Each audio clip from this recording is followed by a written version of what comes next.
Aloha, students. Yes, aloha. This is Miss Trivet. We're on Chapter 9, Lesson 3. This one's talking about measures of center.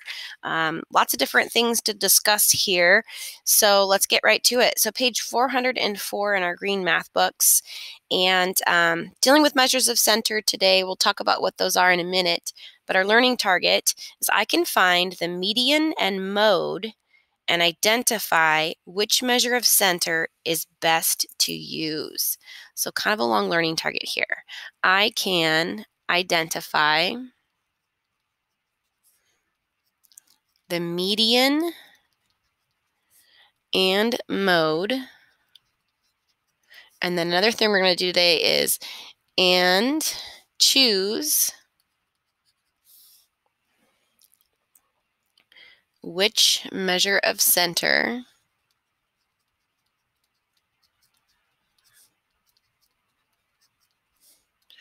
is the best to use. And that should be a U over here.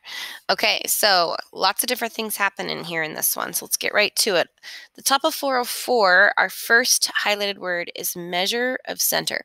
A measure of center is a measure that describes the typical value of a data set. That word typical is very important here. The mean is one type of measure of center. Here are the two others. And underneath it lists the median and the mode. So there are three different measures of center. So we're going to start with that. Measures of center. And as a whole, all the measures of center are measures that represent a typical value.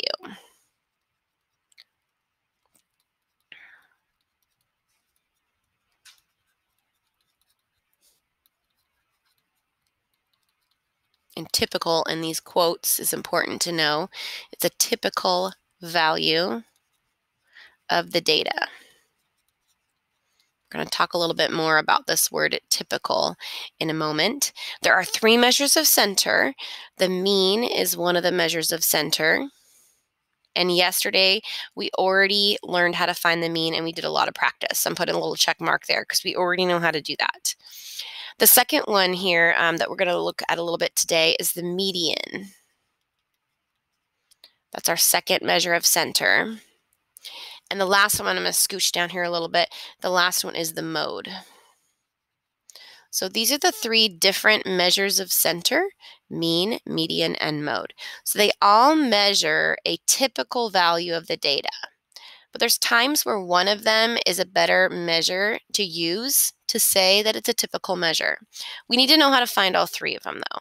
So the first thing we'll talk about, since we've already discussed the mean, is how to find the median. So back on page 404 in the key ideas section, it says we're going to order the data, which means make it from lowest to highest. For a set with an odd number of values, the median is the middle value. For a set with an even number of values, the median is the mean of the two middle values. And that's kind of confusing, but I'll show you what that is talking about here. So the median, we're going to, step one is to order the numbers. And then we're going to find the middle. Here's an example. If I have a list like this, 5, 8, 9, 12, and 14. Oops, that's a 4. 14. If I find the middle, I'd cross off a low one and a high one. A low one and a high one. And this would be my median, 9. Here's another example.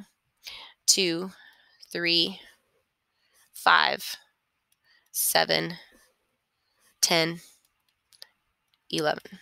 Okay, finding the median. A low one and a high one. A low one and a high one. And uh-oh, I left with 2. So I have to figure out what's in the middle there. So I've got a 5 and I've got a 7. So I need to figure out what goes right in there. Well, this one's easy because they're consecutive numbers. 5, 6, 7. So my median would be 6. So that's how you find the median of a data set. Going now to the third measure of center is the mode. In the book, it says the mode of a data set is the value or values that occur most often. Data can have one mode, more than one mode, or no mode at all. When all values occur only once, there's no mode. So we'll write in words first. The mode of a data set is the one that happens most often. So we're going to say occurs the most often. Here's an example. If we have the list 11, 13, 15, 15, 18, 21, 24, 24. If this is our list, you can see that the 15 occurs twice and the 24 occurs twice.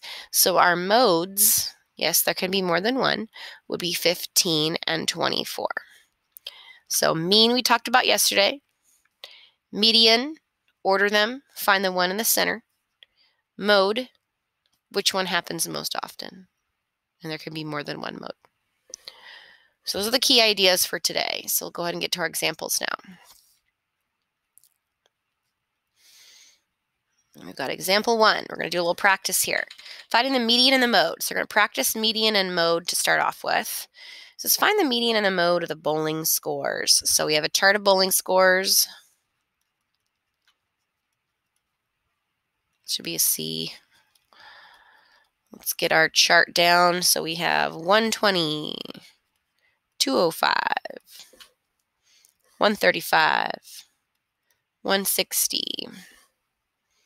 160, 175, 125, 105, 90, and 145. There's our bowling scores. They want us to find the median and the mode. So let's start over here with the median. Reminding ourselves up here, we have to order the numbers, and then we have to find the middle. So let's take these numbers and put them in order. So our lowest one on our list is going to be 90. So we're going to list them out, 90. Next we have a 105. Looks like we've got a 120 next. I'm doing this rather quickly, but I do understand that it might take you guys longer to order these. What I like to do is cross them off as I've used them as well. But since this is just an example, I'll kind of help you order them a little quicker. Then we have 125, then 135. Then I see a 145, 160, 160, 175, and then 205. So let's just double check we've got them all. 1, 2, 3, 4, 5, 6, 7, 8, 9, 10 on my median list, and 2, 4, 6, 8, 10 on my original list. So I think I've got them all here. Okay, I've got my median ordered. Now I got to find the middle. So I'm going to cross off a low and a high, a low and a high, a low and a high, a low and a high, and look what I'm done with. Okay, so I've got two numbers I'm left with. So we're going to do kind of like this. If the number in the middle doesn't pop in your head immediately between 135 and 145, here's a little trick. You can take the two numbers that you are left with and add them together and then divide by 2. If you do that, 135 plus 145 divided by 2 would give you 140. So our median is 140. Now let's look at the mode. Mode is a lot easier. We're going to take a look at our list and ask ourselves, what happens the most often? What's the most often occurring? There's only one number that repeats, and that's 160. So our mode is 160. And we finished example 1. Pause the video and try the 2 on your own at the bottom of page 404 if you'd like some extra practice. Okay, if you tried those on your own, for number 1, the median is 12 and the mode is 20. For number 2, the median would be 95 and there's actually no mode on number 2. Everything only occurs once. That's why there's no mode. Okay, example 2. This one says finding the mode. So just doing the mode again. The list shows the favorite types of movies for students in a class. They want us to organize the data in a frequency table and then find the mode. All right, so annoying again, yes, we have to print this chart down in our notes. We have to make a little list, but we're going to make it a little easier on ourselves. So we're not going to have to spell out the whole words. On the left, it says favorite types of movies.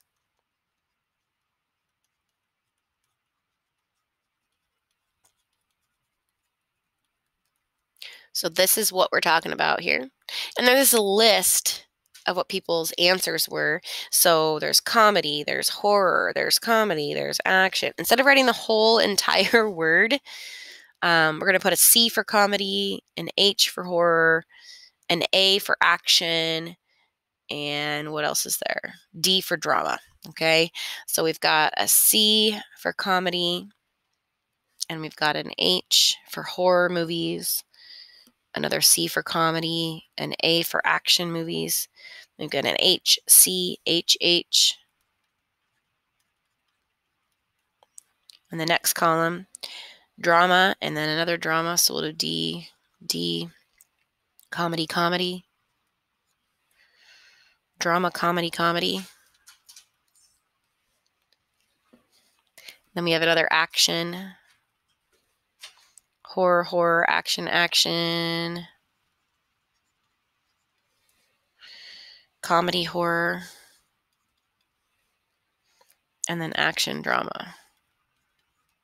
So basically just abbreviated these types of movies. We don't have to write their whole word. It saved us a lot of time there. So the question asks us to create a frequency table. So over here, we're going to title this frequency table. What the heck is a frequency table? It's basically just a list of tallies, okay? So you have the type of movie in our table. There's 3 columns on a frequency table. So we can make a little 3-column T-chart. But this is going to be our tallies, and then this will be our frequency. Pretty basic table here. This is going to be all the different types of movies. Okay, we've got comedy movies. Yes, we're going to write out the whole word this time. We've got horror movies. We've got action movies, and we've got drama movies. Okay, those are our types of movies that are represented over here in our types of movies chart. A tally is going to represent how many comedies are on our list. So we have 1, 2, 3, 4, 5, 6, 7, 8 different C's. So we're going to make a tally that goes up to 8. So remember how to do our tallies. 1, 2, 3, 4. And on the 5th one, we make a slash. So it's 5, 6, 7, 8. So we have a total of 8. Frequency is just basically the number of tallies you have. Okay, let's count our horror films, our H's. 1, 2, 3, 4. Nothing there. 5, 6, 7 horror films. So we're going to make horror tallies. 1, 2, 3, 4, 5, 6, 7. So our frequency would be 7. Let's do action. 1, 2, 3, 4, 5, it looks like. So 5 actions, 5 tallies. 1, 2, 3, 4, 5. Frequency would be a 5. Drama. Let's see. We've got 1, 2, 3, 4 dramas. So we'll make 4 tallies. 1, 2, 3, 4. Bam. Frequency is 4. So we've made a frequency table, and then it says to find the mode. Okay, so the mode is the one that happens the most often on our list. So if we look at our frequencies, the one that has the most is the 8. So our mode is 8, and that matches our comedies. So I'll put an arrow there and label this our mode. Our mode is going to be comedy with 8. So pause the video and try on your own number 3 if you'd like another example of this. Midway down the page on 405. Okay, the answer would be yes. Comedy and horror are both modes now that the horror has the same number of votes as comedy. That's our answer to your on your own question.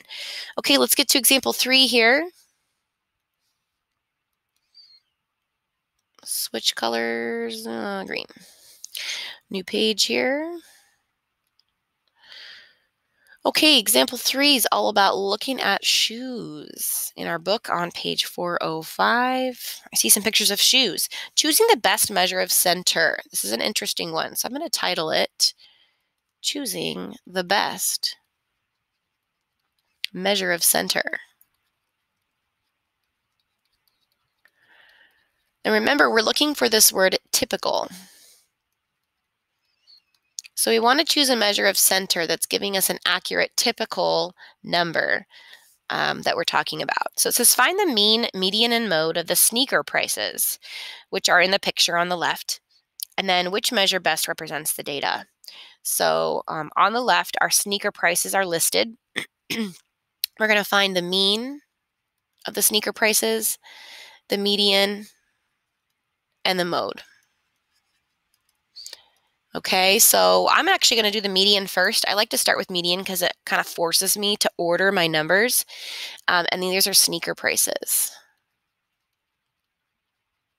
just to kind of remind us what these numbers represent. So I'm going to order the sneaker prices just right off the bat so we don't have to list them twice. So we have $20 for one pair. I see another 20. Got a $31, $37, $45, $48, $65, and $122 for that last pair. Okay. All right. So if I'm finding my median, remember I cross off the low one and the high one, a low one and a high one, a low one and a high one, and I'm left with these two. Remember that little trick I taught you where you can go 37 plus 45 and then divide by 2. That will give you the one that's right in between those two. So our median, if you did 37 plus 45 and you divided by 2, would be 41. All right, so our median is 41. Now let's go ahead and find the mean, which is where we add all of the values up and divide by how many there are. So we'll go 20 plus 20 plus, is that a 31? I crossed it off. 31. 37. Oops, I'm doing commas. Go back. I need to put pluses. There we go. 31 plus 37 plus 45 plus 40. Is that an 8? Yes. Plus 65 plus 122. And then all of this is added together. And then we have our division bar. There's a long line there. 1, 2, 3, 4, 5, 6, 7, 8 sneakers. So we'll divide by 8. If I take all of those and add them together and divide by 8, my grand total for my mean is 48.5, which would mean $48.50. If we put this one in dollars and cents, it'd just be $41. Okay, mode, remember, is quicker. So we're looking at our list here, and you're asking yourself which thing happens most often. There's only one thing that occurs more than once, and that's 20. So our mode would be $20. Now, the big question here, though, after you find the mean, median, and mode, going back to what it says, which measure best represents the data? So if we're looking at our sneaker prices here, they go from 20 to 122. They're asking us, is $48.50 or is $41 or is $20 a more typical, right here, this word, typical number to use? Well, let's think about this. $20 is way down here at the smallest value of sneakers. That's not going to be typical because it's just the lowest. The median we got was 41, and that's kind of right in the center here. The mean on this one is $48.50. So we need to think about, well, 20 is probably not going to be a typical number because that's really low for sneaker prices. $48.50, that would kind of fall right up here on our list. $41 is right here in the middle. So if we're thinking about the most typical pair of sneakers, I would probably go with the median here on this one because 41, I would say, is more typical than the other prices. So I would say $41, $41, or the median in this case, represents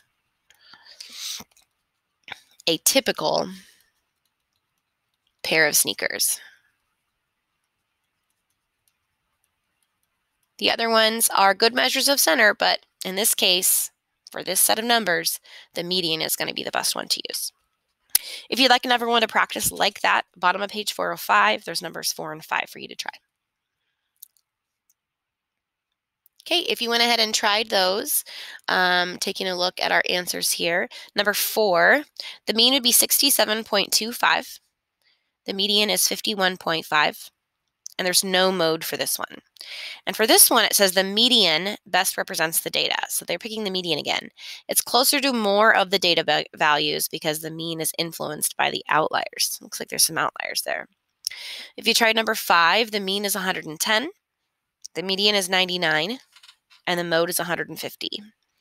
And once again, the median is the best representation of the data because the mode is the greatest data value and the mean is also greater than most of the values. So it looks like median wins most of the time in terms of choosing the best one to kind of represent a typical value. Doesn't necessarily mean it's always the one to pick, but in those ones it was. Okay, we're going to go to example 4 next.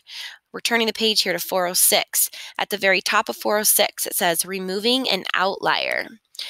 It says identify the outlier in example 3 and find the mean, median, and mode without the outlier. Which measure does the outlier affect the most? Okay, so we're going to ask us to go back to number 3 and look for an outlier.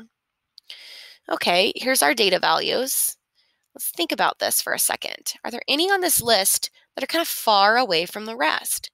And I see this guy way up here, and all the other ones are from the go to like $20, $30, 40, 65. I think that 122 is probably going to be our outlier. So down in example 4, let's label outlier in example 3 is $122. Okay, that's going to be the one that's kind of far away from the rest. So we've identified the outlier. Now they want us to find the mean, median, and mode without that outlier. So let's focus on the mean first. Let's work smarter, not harder here. So if I added all of these together and divided by 8, I now need to do the same thing, but I'm not going to include the 122. So I'm going to take off the 122. So I'm going to add 20 plus 20 plus 31 plus 37 plus 45 plus 48 plus 65. And instead of dividing by 8, I took one away, so I'm going to divide by 7. So what that's going to look like down here for my division problem, let's see. Let's do this adding. I don't have that answer here right in front of me. Oh, maybe I do. I don't. Okay, so if I added those all together and I divide by 7 this time, my mean is going to be 38. Interesting. Changed our mean quite a bit. If you look at the mean here, went from $48.50. Now our mean is now $38 instead. Okay, now let's look at our median. All right, well, it's going to shift a little bit, isn't it? If 22 is not in running to find the median, I'm going to cross off 65 and 20, 48 and 20, 45 and 31, and my median is now here at 37. So my median changes to $37.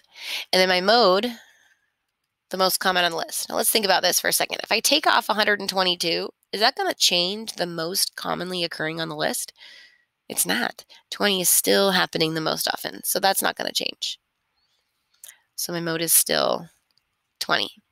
So taking a look at our numbers, this is without the outlier, right? So our numbers changed.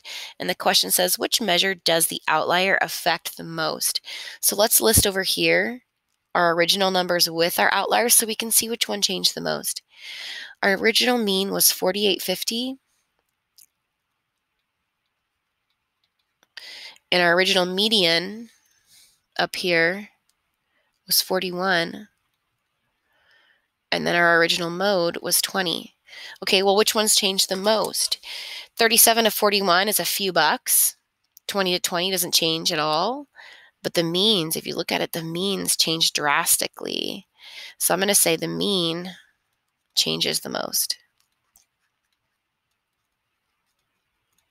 If you calculate with and without that outlier, our mean definitely changes big time if you get rid of that guy.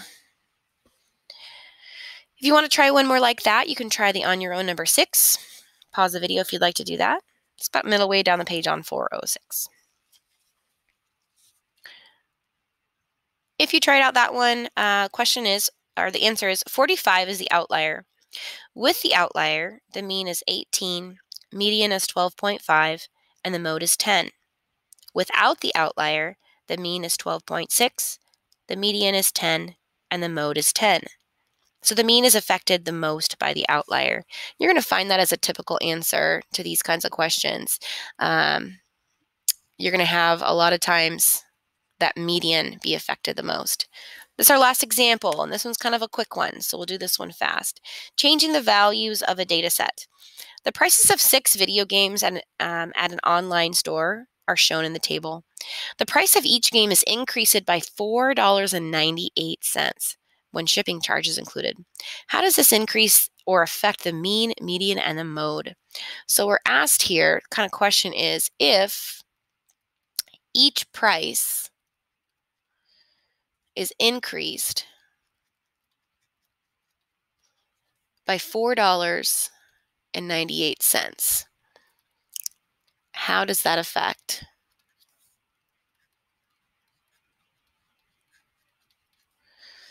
our measures of center, our mean, median, and mode? Let's think about this logically for a second before we do a ton of math work.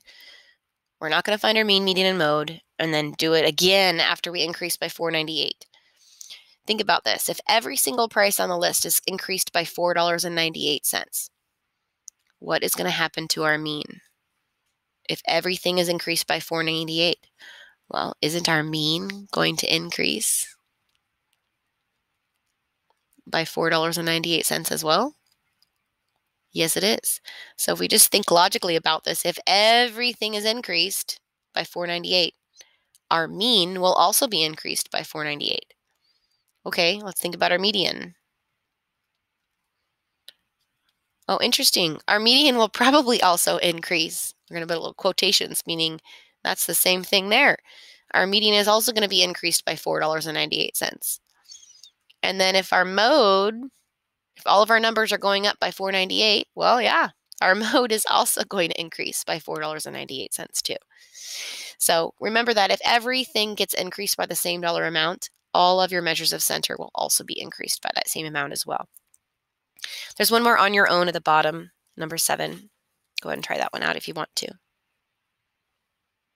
Okay, if you tried it out, the mean, median, and mode will also decrease by $3 if all of the video games are decreased by $3. That brings us to the end of lesson number 3.